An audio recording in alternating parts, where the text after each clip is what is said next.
Un dernier face-à-face cinglant pour clore une campagne où les attaques auront été omniprésentes. Le milliardaire Donald Trump a multiplié les petites phrases contre les Mexicains, les musulmans, les membres de son parti et surtout contre Hillary Clinton. Ancienne première dame, sénatrice de New York, puis secrétaire d'État, la candidate démocrate a connu plusieurs carrières en politique et presque autant de scandales. Ses liens avec Wall Street, l'utilisation d'une messagerie privée alors qu'elle travaillait au département d'État, la mort d'un ambassadeur américain tué en Libye en 2012, des affaires qui la poursuivent depuis plusieurs années. Elle est la candidate que les Américains aiment détester. Donald Trump la surnomme Hillary la crapule et menace de l'envoyer en prison s'il remporte l'élection. Trump, lui, s'est attiré les critiques en refusant de publier ses déclarations de revenus, contrairement à la tradition de l'élection présidentielle américaine. Son espace préféré pour répondre à ses adversaires, Twitter, Twitter et encore Twitter.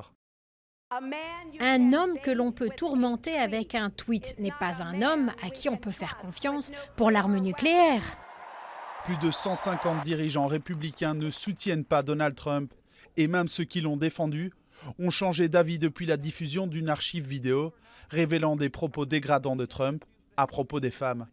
Le candidat s'est excusé, puis a contre-attaqué en invitant des femmes accusant Bill Clinton de comportements sexuels déplacés, avant de minimiser ses propres déclarations. C'était une discussion de vestiaire, je n'en suis pas fier. Je m'excuse auprès de ma famille, auprès du peuple américain. Pendant qu'Hillary Clinton recevait le soutien de nombreuses célébrités américaines, Donald Trump, lui, s'entourait de sa famille pour combler son retard dans les sondages. Il est différent de tous les candidats que nous avons connus pour une élection présidentielle. C'est le culte de la personnalité, de la célébrité. Et c'est difficile de penser à une autre personne qui résume ça mieux que Trump. L'une des campagnes les plus controversées se termine, mais le 8 novembre, une nouvelle polémique pourrait surgir. Alors que les électeurs se rendent aux urnes, Donald Trump n'a cessé de répéter que les élections étaient truquées.